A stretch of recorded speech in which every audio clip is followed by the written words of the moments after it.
All right, welcome to Book Club. I'm Dylan, here with our IT guy, Keith. Have you been hacking into medical records? What's up, buddy? I need to get to the skill levels that these guys have. I'm not there yet, unfortunately. We just had an interview with Dr. Marschall Runge, who is the author of Coded to Kill. That's the bestseller we're breaking down this week. If you'd like to recommend any books for us to read or reach out to us about any past episodes, you can visit our website, buddybookclub.com, or slide into our DMs on Twitter, Instagram, TikTok, whatever you want. Buddy Book Club Podcast.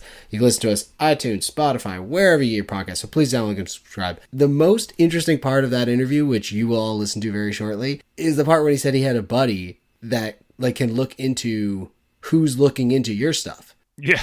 It's like, who's watching the watchers? We need our own personal person to let us know. Those videos you were watching the other night, the NSA's got you. We don't want to step on anything, so we're going to jump right into the interview, and afterwards we'll come back with our standard categories. All the same stuff we normally do, but we had a great conversation with, he said, call me Marshall. That's so nice, because he is Dr. Marschall Runge, and he's got lots of accolades, but you'll hear us talk to him right now, so enjoy. So on the show today, we have a man with more titles than Daenerys Targaryen. He is the Vice President of Medical Affairs at the University of Michigan, Dean of the Medical School, CEO of Michigan Medicine, author of 250 publications, including his first foray into fiction, and the reason why we're chatting with him today, Dr. Marschall Runge. Welcome to Buddy Book Club. Thank you. Thank you very much. The book we're talking about is Coded to Kill. Usually when we talk to authors, it's kind of right before the book comes out, so we don't usually have a lot of public information on it, but the Amazon reviews were wonderful. So you must be tickled pink when you see those things. Both the reviews that are on Amazon, and I've had a lot of feedback from people who are friends. Of course, you have to take that with a grain of salt, but who have really enjoyed reading it. And I think what's enjoyable about it is that it's real and it's not real. There are real issues related to the main theme of this book, and that is the convergence of electronic health records with the Internet of Things, so to speak. And how they're all connected these days and how that might not be such a great thing. I think people like thinking about that. Yeah, absolutely. And I think you did such a great job in Coded to Kill, how you weave together reality and fiction, where you kind of don't know where the reality ends and the fiction starts. Because to me, it all seemed really plausible. But I'll also believe any conspiracy theory. Additionally, congrats on your Michigan Wolverines with the win over this last weekend. What a game. And you have a big game coming up Monday. National championship game. Yeah, we're releasing this on Tuesday, but I guess two questions. One, do you have a final score prediction? And two, what would that final score be if Mason Fisher was roaming around a free safety? Well, first of all, let me just go to Mason, who is the perfect defensive back, of course. Michigan would need him because University of Washington, man, I watched part of the Washington-Texas game, and they have an unbelievable aerial assault, so they need Mason there. Absolutely. But unfortunately, I don't think he's part of the team. And also with the targeting penalties these days, I'm not sure he would last past the first quarter. He was quite the headhunter. Yeah, you really picked up some subtleties there in the book. Of course, I have to say I think Michigan's going to win. I think they'll win by less than a touchdown. The question is how high the score will be. Okay, I'm going right out there. I'm guessing 30-26. Sports gambling is now legal in Michigan, so people, if you're listening, the doctor's spoken. Yeah. Get out there. So back to the book. You're in the medical field. You're obviously lots of accolades. You're handling, I'm sure, a lot on your plate. What inspired you to just decide to go out and write a fiction novel? Well, I'll tell you, it started with a patient. I saw this patient, 20 years ago. He could have been a character. I mean, he was a perfect character of a John Grisham book. He was an attorney who, gotten off the rails, lost his family, and he was such a nice guy. And I really had not been reading Grisham at all, but he said, hey, I'm going to bring you something. So he brought me one of John Grisham's novels and gave it to me. And I read that. And literally, I just could not put it down. I think I read the thing nonstop until I finished. And I thought, well, that's great. Maybe I can tell stories like that about medical topics. And I spent about the next 10 years realizing, it's a lot harder than it seemed. But I wanted to be able to tell medical tales that had enough reality to them that they would grab people's attention, themes that are common. And so I wanted to try to feature that because at the back of my mind, there's the hope that people will read Coded to Kill and decide, I need to be a little more careful about the way I consider technology in medicine, particularly related to information flow. But mainly I just wanted to see if I could write something that was thrilling and that at least for my internal circle of readers, family and friends, that would scare the pants off of them. So that was my goal. Well, success. Achievement reach. And with all the responsibilities and whatnot that you handle in your day-to-day, how did you find the time to write it? Because, I'm always making the excuse in my day-to-day life, being like, oh, I want to do that, but I don't really have the time for it. And then I look at what you're probably handling every day and thinking, if you had the time to write a 300-page novel that's a page-turner, I can probably work out for 15 minutes a day. The reality is, from start to finish, it probably took close to 15 years to write Coded to Kill. Now, in the interims, I took different versions and tried to get an agent and get it published and learned some from that process. But like so many others, I sent it to 100 agents who turned it down, but 3 or 4 of them gave really good advice. And so then I tried to respond to that and eventually got to where I think, heavily biased, I do think it is achieving its goal. The way I mainly wrote it was early mornings, and I just happen to be an early morning person. And so I would spend, not every day, but probably 2 or 3 days a week, I'd spend close to an hour working on it. You hear about different authors, and some people say, well, I wrote 1 page. I just was not able to do that. So what I could do was write a short section, 5 or 10 pages, and then come back and work on that some more. Yeah. That was how I mainly did my writing. So early mornings, and including on the weekends. And on the weekends, sometimes I could get in 2 or 3 hours at a time, which I made a lot faster progress when I could get in 2 or 3 hours. Persistence is the key. I'll take that. I'll take that back and try to instill that into my personal life. Well, I mean, everybody's different. Some people write at night, but I'll look forward to your novel. Yeah, I appreciate that. Yeah. So when you did sit down to write, and from my perspective, when I picked up the medical thriller, I was not really expecting as much action or espionage or hacking that it came from this book. For you, what was like the most fun writing? Was it diving into the medical field, which you obviously have a ton of knowledge on already, or was it kind of venturing out into this new world and writing more like the action sequences and things like that? Well, that's a great question. So there are 2 or 3 parts of the writing that I really enjoyed. So I loved writing the action sequences because that's what really grabs me when I'm reading a good thriller, no matter what the topic, legal, medical, sci-fi. Just given my experiences, most of what I wrote in these action scenes were based on experiences I'd had, but I embellished them a lot. So that part was interesting and fun to put together. Even in the opening scene, I have seen and taken care of patients who had a similar problem resulting from an automobile accident. Of course, they weren't being run off the road on purpose, but at least not to my knowledge.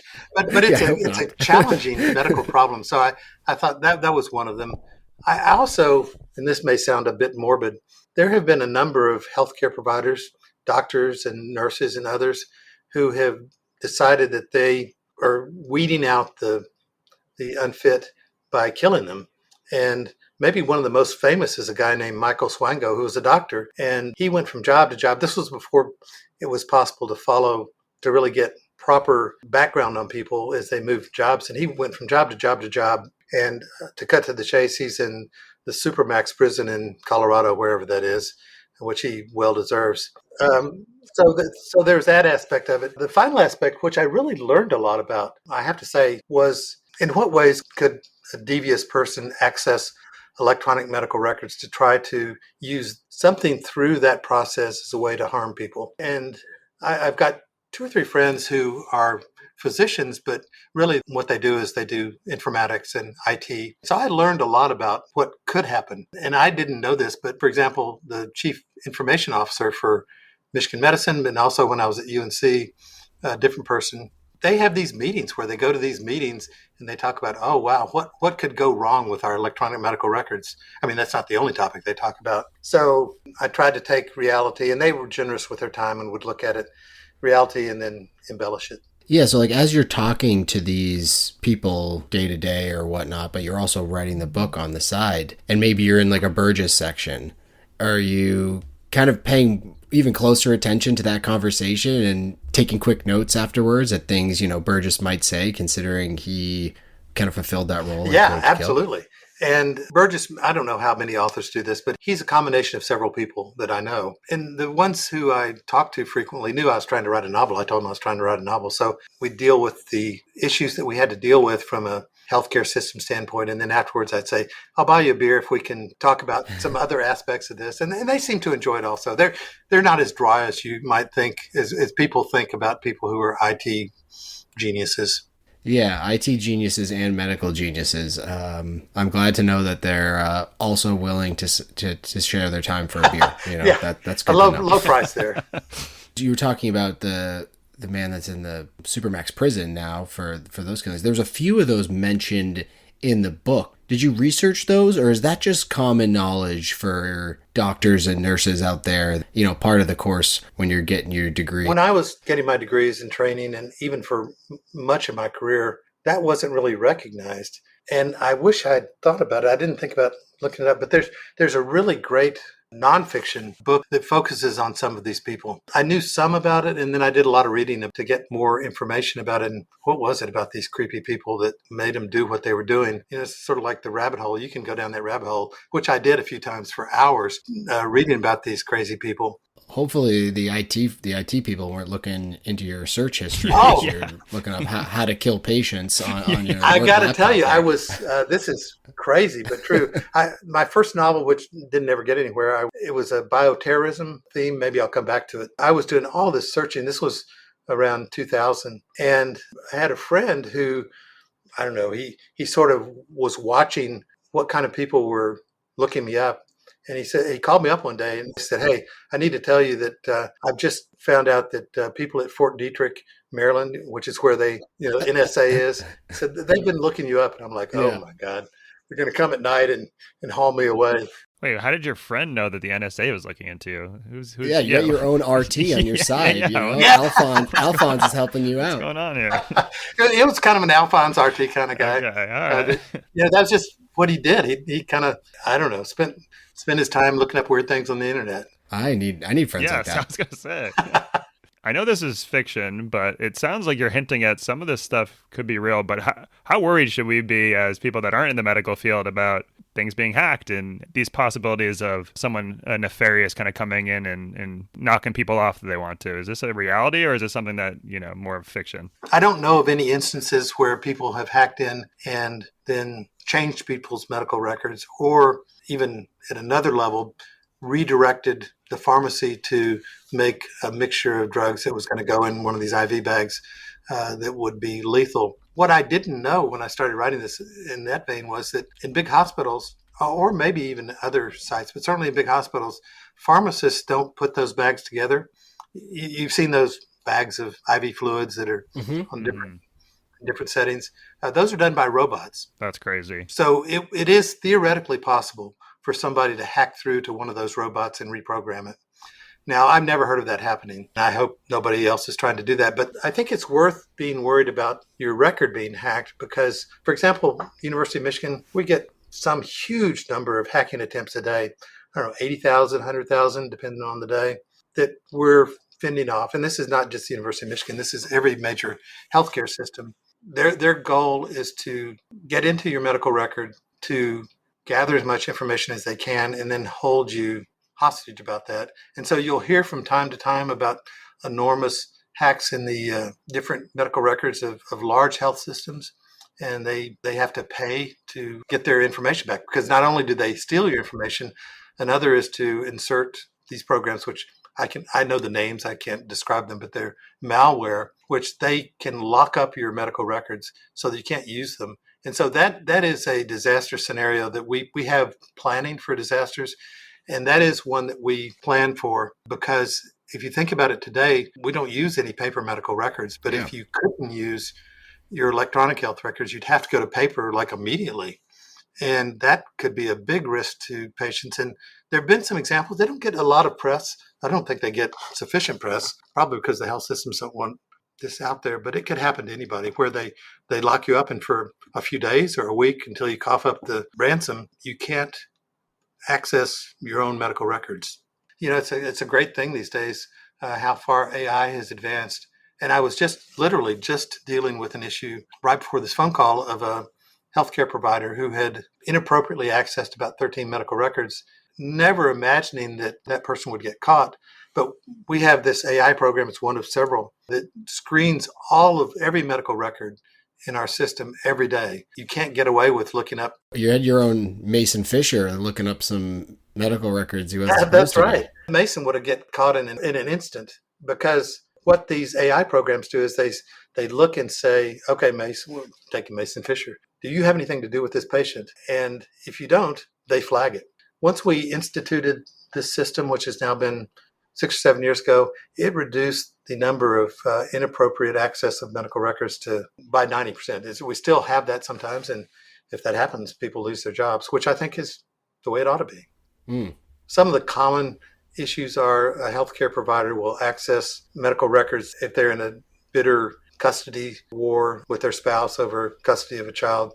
They'll access their spouse and try to dig up all kinds of information about their health that might influence their appropriateness as a parent, and just terrible stuff like that.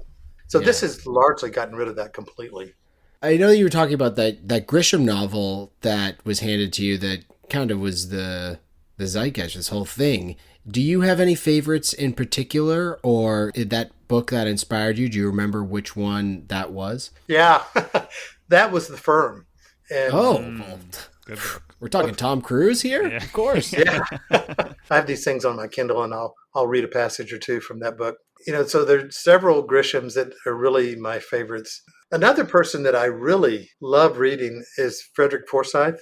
I don't know if you... We haven't got into that. So yeah, we'll add it to the list for sure. His background is he was in the RAF, the Royal Air Force, and then was a journalist, and then started writing novels. And one of the ones that's really gotten a lot of publicity for decades is The Day of the Jackal. Had a movie made out of it, and it was really good. He has these very multi-leveled plots that I just find really fun to read about. Well, you've given us some new material. We like that. I'll tell you my favorite one that takes forever to read. It's one called Icon, and it's set in Russia. And the reason it takes so long to read is it's got all these Russian names in there that took me half the book to figure out who's who. Yeah, we're actually about to read Shogun. I don't know if you've ever read that book. And Keith hasn't, but it's got a lot of Japanese names in there, so he's better be prepared. That's all I got to say. I'll have to... Who wrote that? I haven't read it. It's James Clavell. Oh yeah. If you like historical fiction, it's up there. It's some of the better historical fiction for sure, in my opinion, of course. Yeah. No, thank you. I will read that. And it's also quite long, so enjoy the next year of your life. Well, I've now gotten this habit of I read at night, and the trouble is sometimes I'm so tired. I'll read like 20 pages, and the next morning I can't remember what I read. So I have to reread it. We do audiobooks a lot as well. And so I'll put in an earpiece while the wife and I go to bed, and I wake up the next morning, it's still playing. And I honestly have no idea what happened, but I also think I took in some material while I was asleep. So the next day when I go back and try to figure out where I was, I confuse myself. So, I've been there. I understand it. So I do get that part. When I was in college, there was this claim that you could listen to tapes at night and it would somehow help you avoid studying. I tried that quite a lot. It didn't work at all for me. I also heard that one and tried it myself in college, and all it did was keep me up longer and I think confuse my brain. Very odd dreams.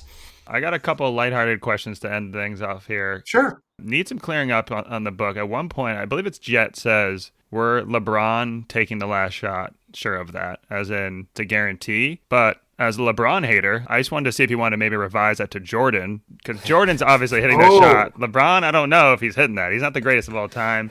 Was it more of it because we're in Durham and as Duke, you couldn't give any compliments to a UNC player? Is that what that was, or what was going on? There was the thought behind that. No, I didn't think about Jordan. That would have been much better, because you've probably seen this quote from Jordan about, I don't remember exactly how it goes, but 100 times the game is dependent on my last shot and I missed it. A bunch of things like that. It's all about persistence. Yeah. Maybe if we get a second printing, I will change it to Jordan. Yeah, are we at hardcover yet? Because if not, let's put it. Well, we have a hardcover, but I'm hoping that They printed a limited number of those, so maybe I can talk them into making that change. Oh, we're getting a second run. It's happening. It's happening. That's for sure.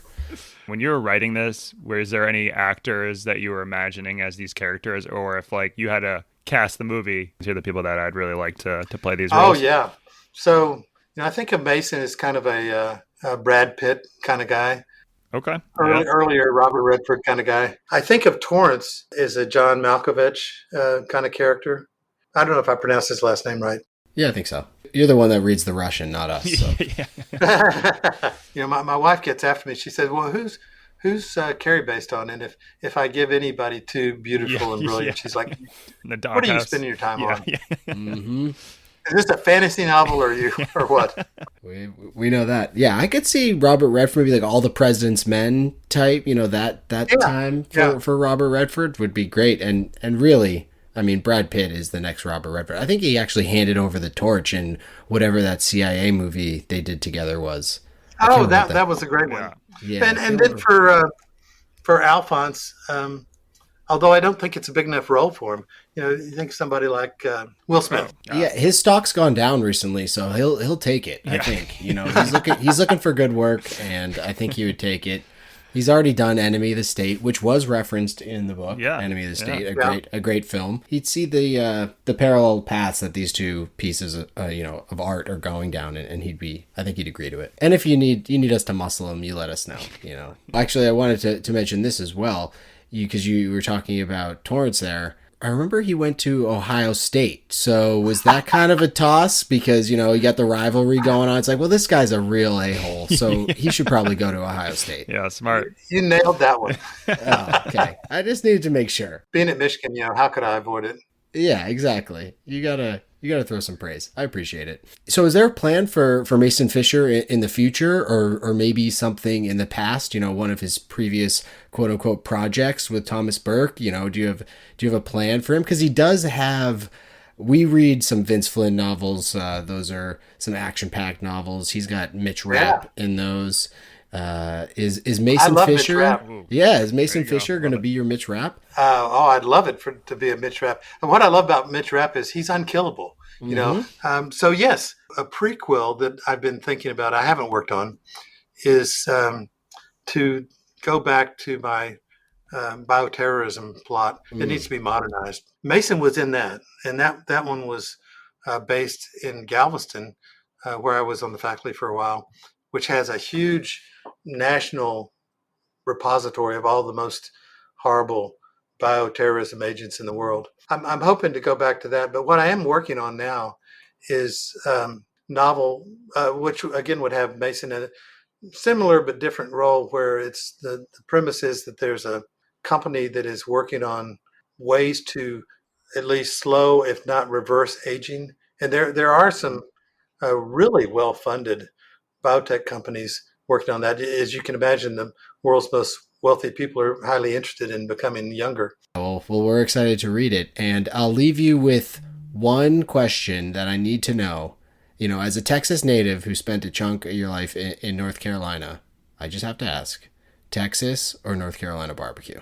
Oh, I hate jumping into controversy, but it's so unambiguous. It's Texas barbecue.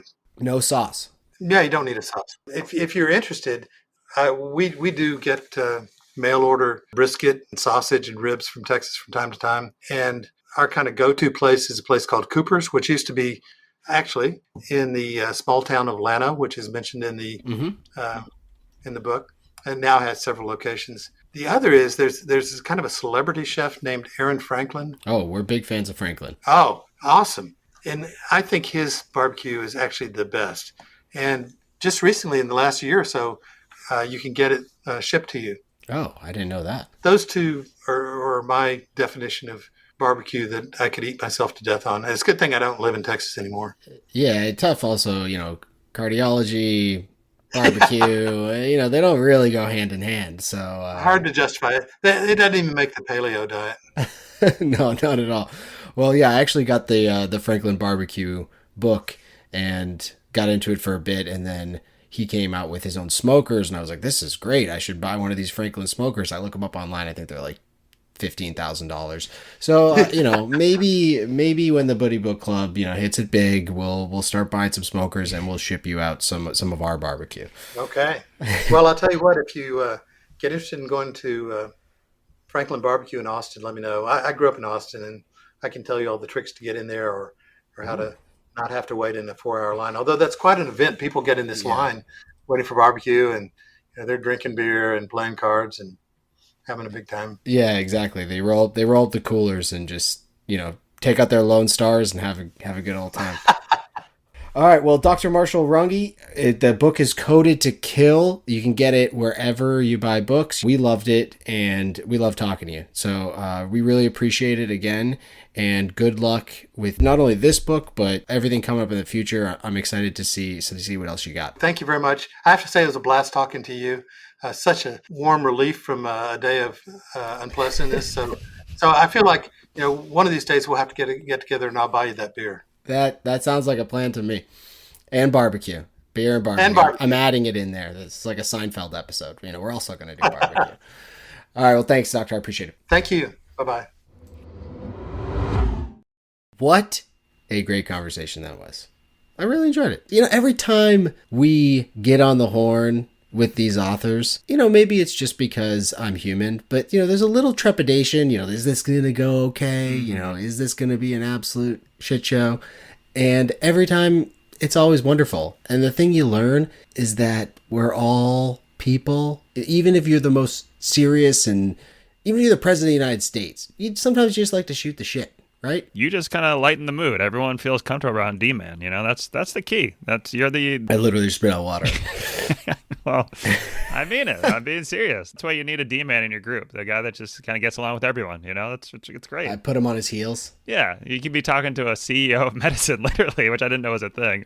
Or we could be talking to me, an idiot, and either way, you're treating them the same. I appreciate it, D-Man. You treat all people the same. I'm in Michigan right now, as I said on the interview, and my stepdad, who started listening to the podcast, was like, "Oh, you're gonna talk to this guy. He's a CEO of medicine." I was like, "Yeah, whatever. He's another guy who probably watches football and cracks a beer." Like all of us. Yeah, that's all it comes down to. And I even enjoyed too when he was saying that his wife was asking him who would be the main female lead, and he can't say anyone too attractive because she'll be like, wait, what have you been doing on your spare time? We're all the same people. We are all the same at our base roots. Our relationships are the same. Well, we're going to talk a little bit more about Coded to Kill. For those of you that haven't read it, Coded to Kill, we got a techno-medical thriller similar to Deadly Deal, same vein kind of thing. But it follows some interesting folks, and it's inside the hospital. We got IT people, we got government people, we got doctors, there's NSA agents, and there's also just contract killers. And who doesn't love a good contract killer that's walking around a hospital without really being checked? Keith, stock up, stock down. What do you got for stock up? Yeah, stock up, having a calling card. This may be a 2024 New Year's resolution for me, but having a calling card and something that makes you unique, I feel like that's awesome. In this book, specifically Torrance, anytime he was ready to kill someone, he'd just start rubbing on his St. Christopher's medal. Mm-hmm. That's pretty patron badass. saint of travelers. Right? Yeah, he's he was a martyr or something. I don't know. I looked it up. I was like, I'm sure there's some symbolism there, but I wasn't sure. You're Catholic. I don't know about you saints. should know all this stuff. Do you know? It's St. Christopher. He's probably the number one. I think he's travelers, but he also helps people travel to their final destination thing. But I mean, you think of a Bill Belichick with the cut off sleeves, or he mentioned John Malkovich with the towel with the Oreos. It's always good just to be known for something. One of the dumbest things in movies too, if you watch Rounders, which I love Rounders, don't get me wrong, but it's just he has this super obvious towel with the Oreos, and at the end, Matt Damon figures it out. It was so dumb. So dumb. I was thinking more along the lines of the Wet Bandits, Home Alone. What a good calling card. You just turn all the faucets on and flood all the houses. I see what you're saying. Yeah, no, but obviously a bad guy having a calling card. I was thinking Dr. Evil, there's multiple calling cards. The petting the cat, the finger to the mouth, I don't know if that's a calling card, though. Well, I don't know what calling card means then, if that's a word. Yeah, okay. I was I'm just saying, like, So, you think of like, oh, that thing is. So someone came to a party and had cut off sweatshirt sleeves. You'd say that's a Bill Belichick sweatshirt. You know, that's his calling card. yeah. Where you take a thing and that becomes them. That's their thing. That's not what a calling card What is a calling card? But Explain to me what it is. a calling card is like you walked into a house and said it was burglarized. There's a phone said, number. List of phone numbers there. Who for calling? burglarized this house? Yeah, who burglarized this house? It's flooded with water. It was, it's the wet bandits. It's like you're throwing like an ace of spades on the table and you leave, right? That's what you're saying? Exactly. Okay, but those are only bad guy calling cards. We had a guy in high school. I'm not going to use his last name, but his name was Luke. His calling card was he would give an old upper decker in their toilet, and so whenever people would go in and flush the toilet and see his excrement flowing through, and they would say, "God dang it, Luke was here." So that's a calling card. All right, remember when we said we're a lowbrow? Yeah, this was it. I am who I am. Yeah, What is that? What Popeye said or something? 50 Cent said that. My first stock up is getting fired.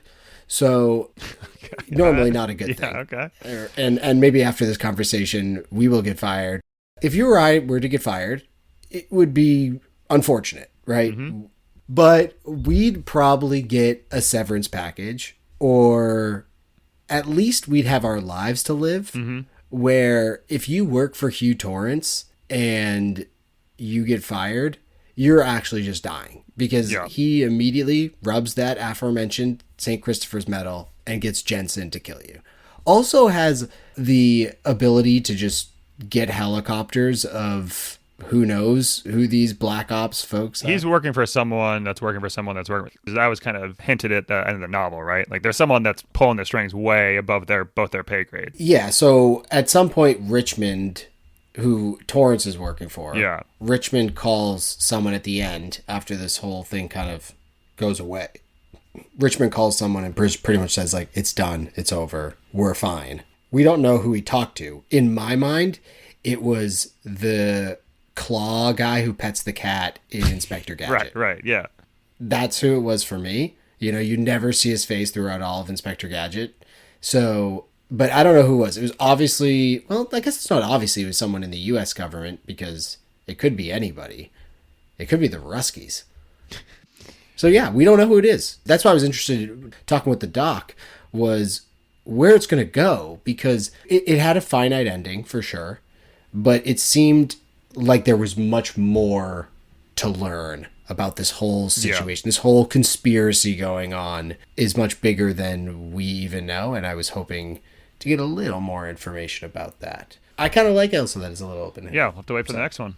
What else you got for stock up? Dating taboos, stock up. I don't know much about dating, relationships, the opposite sex, really anything, honestly, if we're being honest here. But don't say that about yourself. But a few tidbits I've picked up along the way is that on first dates, you try to keep things light, is what I've heard. You avoid certain topics. And the other thing I've learned is that on dating profiles, you don't hold up a fish in the picture. That's the only two things I've learned, really, the whole dating. What? What's that part? You get criticized if, like, you're on a dating profile and you're, like, holding up a fish picture. You've never heard this before? Like fishing. In my mind, I thought you meant like went to a carnival, got a goldfish, like holding it up in a bag. No. Like you're holding up a bass, like in a picture. You mean like a big mouth bass? Yeah, right. Because people get made fun of for that, apparently. I don't know. But anyways, that's what I thought I knew. However, our boy Mason, on his first date with Carrie, she's like, "Tell me about yourself," and he's like, "Well, now I'm going to divulge the most tragic part of my life." This stuff, like first date with her. I was like, Jesus. Yeah. And then the other thing he tells her that she like loves is this fishing story where he's noodling, and he's like pulls the fish out, and she's like, "Man, this guy's awesome." So both those things that I've heard, I think if you throw them out the window. The other thing that might have been helpful is that he saw him as Brad Pitt. So he's Brad Pitt. He's a D1 football player, and he's a doctor. So I think he could have literally done anything, and he would have been fine. So maybe I'm just to take this with a grain of salt. He could have been like talking about like the benefits of communist Russia, and she'd be like, "This guy's really good," So yeah, she had no idea. It was like the Seinfeld episode we were watching the other night, where it's Elaine's dating the mover, but he's anti-abortion. Yeah. But she's like, oh, but he's so good looking. You know, it's the same thing, really. Right. Yeah. That's what Marshall Fisher is. Mason Fisher. They're falling into his eyes, the pools of his eyes as the only, they're not thinking about the noodle hole that he's, digging into. Yeah. They're just falling into the pools of his eyes and saying, whatever. He's a jacked doctor who's so good at hitting people that he paralyzed someone. That's how good he is at football. Yeah, I'm all in for it. Okay, my next stock up, and this might be controversial, but the EHR, the electronic health record, I'm for it. I don't care about all of this other stuff that's going on. I'm more of a, the old train track philosophy question. The idea being like, oh, do you go put the train this way and like everyone on the train dies, or you go that way and like one person dies, or whatever the case is. Whatever saves the most people is what I'm for. And it seems like even though this whole thing could be misused, outside of them actually like changing the chemical cocktails and the IVs and stuff that is potential, like Marshall talked about there. But just the idea of people accessing these health records, yes, it's a concern. Yes, we should do our best to protect it. If it was a nationwide, every person in the nation's health record was held in one place, we should definitely do our best to protect it. But if it's going to save more lives than it's going to hurt, let's keep it up. I was kind of with them at the end when they were like, yeah, let's just keep it going. Yeah. You would think in that situation, you'd say, okay, we got to look through every single line of code. Like, there are millions of lines of code. We have to look through every single one to see where there's a potentially an issue. But they were just like, nah. And I'm okay with it, It's like, hey, let's keep it going. More people are going to live because of it than are going to die because of it. I had a question. Why were they killing those 5 people before? Was that just to test out to see that it could work? Or I didn't understand, what was the rationale for them being like, we should kill these 5 people? That's a really good question. I don't know. Okay. I know they were setting Mason up. Okay, so that's what they were doing. Yeah. But there was like 3 deaths that weren't his patients before that, which was, I think, yes, right? Because they weren't his patients, but he had ties to them or whatever, so they wanted to set him up so that when they eventually did get their target, people would look through it and be like, oh, this is the guy that's like been killing people. So there we go. All right. Easy peasy banana squeezy. Speaking of bananas, my first stock down. Did you have any other stock up? No, I know your stock down is going to be exactly my stock down, but go on. I know what is it bananas? Yes, it is. We're same page. Stock down bananas. We're just vibing here. Yeah, we're just vibing. Yeah, bananas. If you've read the book, you know why. You can just kill people with potassium. That's news to me. We should have asked the doctor. We should have asked him, because I didn't know that. I mean, there was a point in my life where I ate a significant amount of bananas. I was also watching a video on Reddit the other day about this quote-unquote nutritionist in the UK who starts her day with a smoothie that involves, I think it was like 10 bananas. And I was having a laugh about it, and all the comments were like, oh, the term nutritionist in the UK isn't, like a government thing, or, isn't regulated. So anyone can say they're a nutritionist. Yeah. It's like saying all natural when it comes to like chicken or beef or anything. It really doesn't matter here. But because I was like, wow, if you had 10 bananas, like just the glycemic load would be a lot. Your blood sugar would go way up. But the fact that could potentially kill you, maybe it has to be intravenous. I don't know. But I'm never looking at a banana the same way. What I think, though, is I found a workaround here. I think the reason we haven't been poisoned, or at least me, is I will not touch a banana that's bruised. I refuse. I cut it off, whatever. That's where the potassium poisoning is from. So as long as you avoid that, which I have over the years, then I think you're okay. Checks out. As someone that's just talked to a doctor, I'm pretty much a doctor now. So yeah, that's what it is. I was going to tell him that I once diagnosed, I'm not a doctor, but I did play one on a TV. No, I once diagnosed our friend, Pooch. I once diagnosed him with pancreatitis, and it is my calling card. I tell people at every opportunity. Did he actually have it or no? Yeah, he went to the doctor, and he was like, dude, the doctor said I had pancreatitis. I was like, yeah, I know. Wait, that's where you have to take out the pancreas, or no? That's different. No, It's like a swell. Itis is always a inflammation of. Yeah. So it's an inflammation of the pancreas, and it happens when, usually for people that are healthy and in their 20s, it's from like binge drinking. And he just came back from a bachelor party. So yeah, I tell people that all the time. And I'm a terrible person, I know. But I want to get back to this banana thing. You don't eat bruised bananas? No, I don't eat bruised fruit. I've told you that. That's my biggest pet peeve. Well, bruised fruit is like different, but bruised bananas I feel like are fine. Like they're already mushy. So I don't care for them.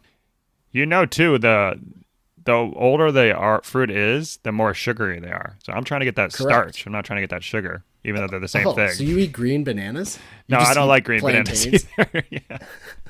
Oh, so there's a real Goldilocks. I am very, very particular, picky when it comes to my fruit.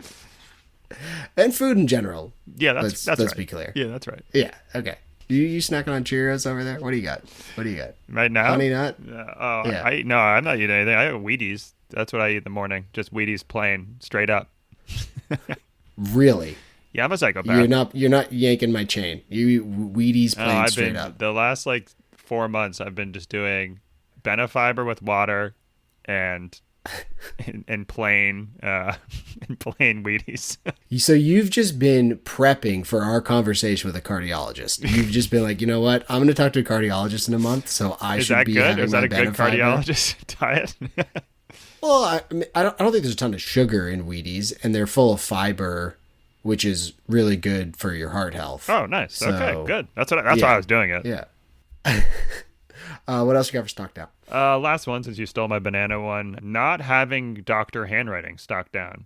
So I don't know a lot of stereotypes about doctors, but I do know that there is one stereotype that bad handwriting is a stereotype, right? Yeah. So Mason prints off a list and puts it in his pocket. He's just written those bad boys down with his bad handwriting. When Carrie goes to his pocket and fishes through and snoops through his pocket, she's not seeing that. You know what I mean? She's not being able to read it. She's like, what are these scribbles, So, chicken scratch. You don't want to print stuff off, leave evidence around. You want to write stuff down with poor handwriting. I have poor handwriting. I'm not as smart as a doctor, but I think there's a little bit of stock up for bad handwriting, and particularly doctor bad handwriting. Figure it out, Mason. That's a really good one. Thank you. That's attention to detail. Proud of you. I'm proud of you. You. I used to have bad handwriting. I mean, granted, I still do have bad handwriting. Yeah. But I just followed what my dad does, which is you write in all caps. So then it's hard to... I feel like you have to work much harder, though, when you do that. It's a lot more strenuous. Let me tell you something, Keith. It's the internet age. We don't spend a lot of time doing much handwriting these days. So I write a check with all caps and my hand's sore for the next week. You know what I mean? Like, what are we doing here? So... Yeah, I can understand that. You're not going to like this one. I apologize. But my next stock down is freedom. Okay. Jesus. Go on. So the cellar, which is where Torrance houses all of his IT nerds, it really doesn't sound that bad. Outside of dying from VX gas poisoning, this cellar doesn't sound so bad. They say that you lose your freedom because they're not allowed to leave. But they have 3 Mocha Masters, which is, I have one at home, slow down. No big deal. I know. No big deal. It's a really nice drip brewer. So I appreciate that that's where he went with that. I actually should have talked to the doctor about this because I wanted to know where he came up with all this stuff. Are these his guilty pleasures or not? I might have to send him an email because I want to know. Because there's also bowls of M&Ms and gummy bears. You got a gym. They said it's not that used, but you and I would get in there. We'd do a little weightlifting, get our heart health up. There's a multimedia room. We could game as much as we want to. Yep. Movies as much as you want to. You could game and movie at the same time. Who knows? And most importantly, there's an endless supply of Doritos late night, all night cheeseburger chips, which when I read, didn't even know were a thing. But then I went through the internet and 1, they're not available anymore, which makes them even more valuable and more interesting that there's an endless supply of them. And 2, the internet says they're phenomenal. People don't even know what the taste is. They're like, I don't know. It's like cheese, but it's also like pickles. It's also like ketchup. And these are all things I love. I'm a huge ketchup guy, as we know. Heinz all the way. And I'm a huge pickle guy. And slow down. I just like to eat pickles. All right. So I need to try these chips and I can't get them anywhere. But if I was a IT nerd and I lived in the cellar, it'd be game on. Well, I mean, if you reposition this, I can get behind it. You say, would you give up your freedom for unlimited best food being around at all times, money, multimedia area to play video games and movies? No, that's it. That's all I need. Yeah. No, I'd say yeah. Why not? Yeah, but maybe it's like one of those old parables or something because you're also working. He said their shifts. I didn't write their shifts down because I was trying to do the math, but it was something absurd where you were pretty much working like 20 hours a day. Well, here's the thing about that is if you're that smart and you're that good of a hacker, the people that are watching you over your shoulder aren't going to be as smart as you, I feel like, right? So like a Torrance walks by you. I'm just playing solitaire. He has no idea. You know what I mean? I don't think he knows what's going on. Oh yeah, like those videos you see of people who like have a little tripwire laser wire in their office and they're like playing solitaire, but the laser wire like immediately changes their screen to whatever. Yeah. So when someone comes in, they don't know. Yeah. Okay. Yeah, but you couldn't be sitting there with like a bowl of Doritos late night, all night cheeseburger chips, and them not realize that you're also watching 2003's movie of the year, Swordfish, about hacking. You could say it's research, but yeah, that's fair. Yeah. Let's jump into love, hate. Keith, what'd you love about it? The love, I kind of mentioned this in the interview, but the action scenes, I was not really anticipating that. I thought they're pretty good. The first action scene was like, we mentioned Vince Flynn. I was like, this is a Vince Flynn book to start when they're driving the guy off the cliff there. Yeah. But there's a bunch of action scenes in here.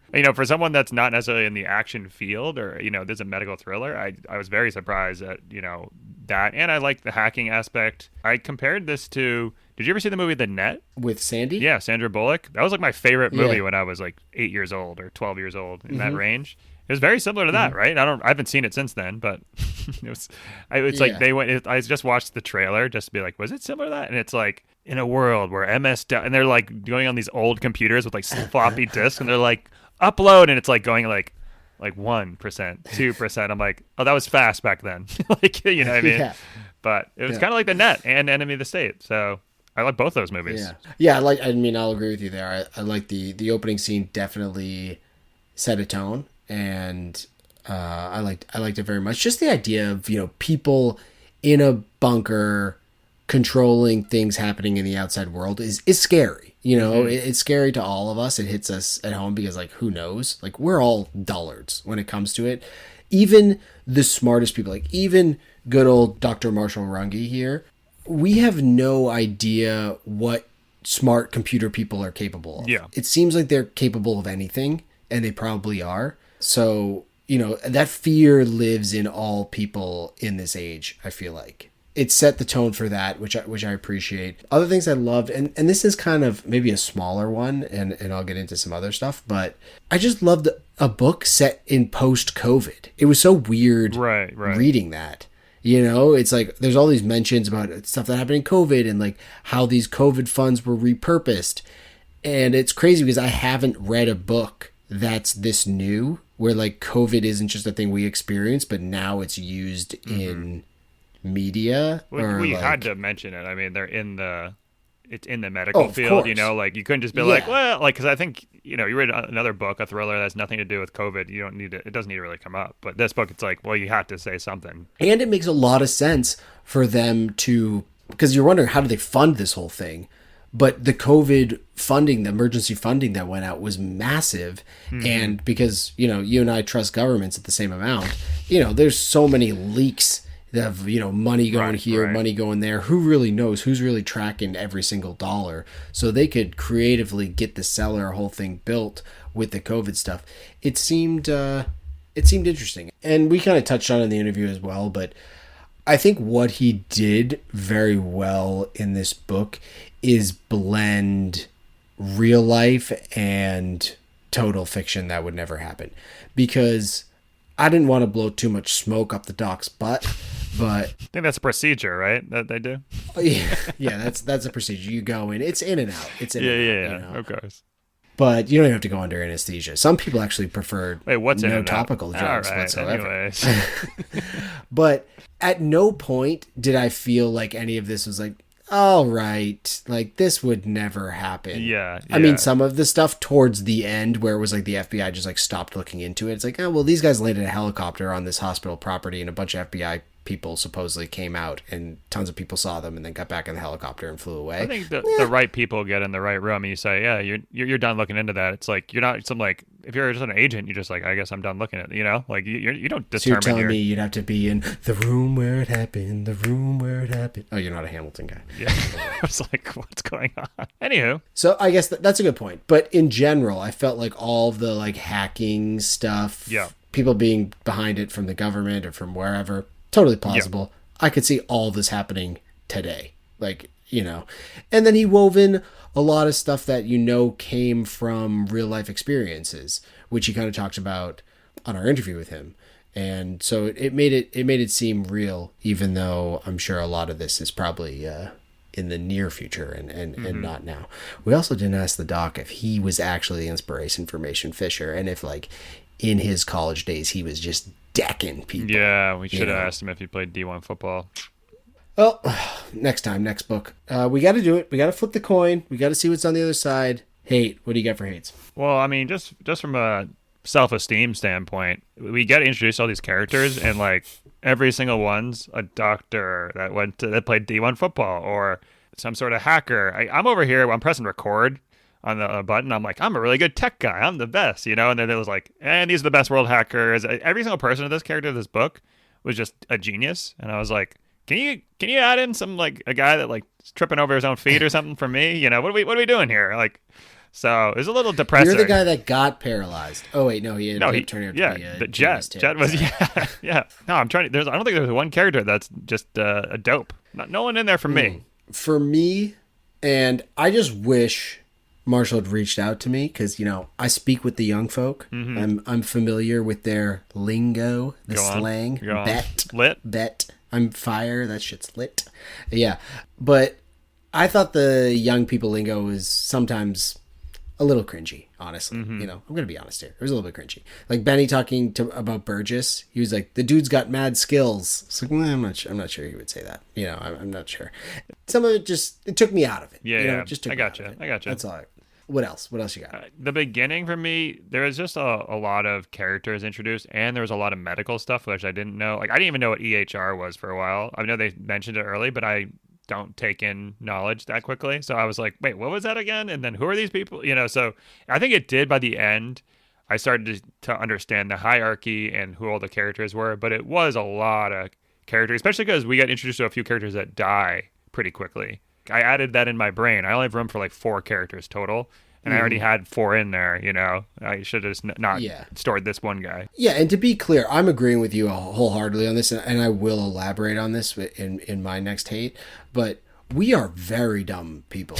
So, if they've listened to any other podcasts of ours before, I think that would be a very aware, or just listen to us. I'm sure there are lots of people who remember, like, oh yeah, Torrance, like he spent 28 years in the NSA. He was in special ops for this long. Like, yeah, I know that. For me, you have to beat me over the head with it. Like, and I don't, but the problem is you got to find, it's like the bruised banana. You got to find the happy medium where it's not like, okay, I remember you telling me this like 6 times, but you got to also tell it to me 5 times. You know, so it's a tough road to hoe for sure. The thing with Mason is they're like, right when you say he played D1 football, defensive back, he's good looking. I was like, oh yeah. And so I started picturing him. I mean, what? Murdered someone on the field. Yeah, like, yeah. So I was thinking John Lynch, you know, it's fine. And it's also like they said Mason spent 7 years in the Army, I think, like early on maybe. Yeah. And they also said it later, and I was like, oh, I forgot about that. Like, okay, what was he doing there? Like, there's all these other stories about him. You know, he is, I did like how the doc was into, Vinny Flynn, you know, he's got our boy Vinny Flynn in mind. So, But yeah, that was also my second hate was I had a tough time following, not necessarily the characters, like, oh, okay, I remember they mentioned this character, but like you said, with the hierarchies and maybe more importantly, their motivations. Like, why did they want the EHR to either fail or succeed? Because some good people wanted it to succeed and for good reason. And some good people wanted it to fail and for good reason, and some bad people wanted it to succeed for good reason, and or for bad reasons, and some bad people wanted it to fail for bad reasons. So I was just my brain melted. I think it did clear up by the end, but the beginning was you got to strap in a little bit. Definitely like get your ducks in a row mentally, which I'm 30 going to be 37 years old. I haven't done yet. So I'm hoping that, if you're going to listen to it, then you have it figured out. But get them in a row when these characters are introduced. And that's kind of something just with like reading comprehension in general that I'm not very good at. I was good at the reading part. It's the comprehension part that was always tough. So they'd introduce a character and they'd say, even like Harry Potter, they'd say, oh, he's a brown hair or black-haired, jet black-haired boy with these color eyes, hazel eyes like his mom, or blue eyes like his mom. I don't even remember. I've read that book 100 times. I can't even remember right now. Yeah. I've seen the movie so many times. I can't even remember. I'm not good at picturing people. And I always tell people, the young people in my life, which are children, that when they're reading something, you got to really pay attention to the beginning when they're explaining who these people are, because they're not going to go back and tell you again. Like they're setting up that character so that you then remember throughout. So, and I don't fault them for not, because I'm, like I said, I read lots of books and I still forget. All right. Well, Keith, that was Coded to Kill. We want to thank Dr. Marschall Runge again for coming in and chatting with us. It continues to blow me away that we talk to people that have some sort of pull in this society, or at least have way more important things to do than we have, and decide to spend time with us. And just think, he spent an hour with us instead of potentially saving someone's life. So I mean, think about, I'm talking about the philosophy, the train philosophy, like with the EHR. He just did that with us. Like he's decided to save no lives and instead make us 0.2% smarter. We sacrificed an episode of Seinfeld tonight. So I mean, really, who really sacrificed more here? That's a good point. Dr. Marschall Runge, the book Coded to Kill, it came out in June, so it's fairly new. So if you have friends out there who are like, oh, I read lots of books, I read 100 books in 2023, it's like, well, you didn't read this one, probably. Unless they did, then they'll just, pull their Uno reverse card out on you.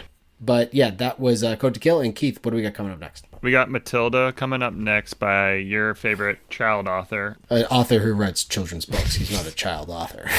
You never know. Matilda by ROALD coming up, and then after that we have Airborne by Kenneth Opel. After that, and then Shogun after that, and we're gonna be releasing more stuff on social media so you guys can follow along.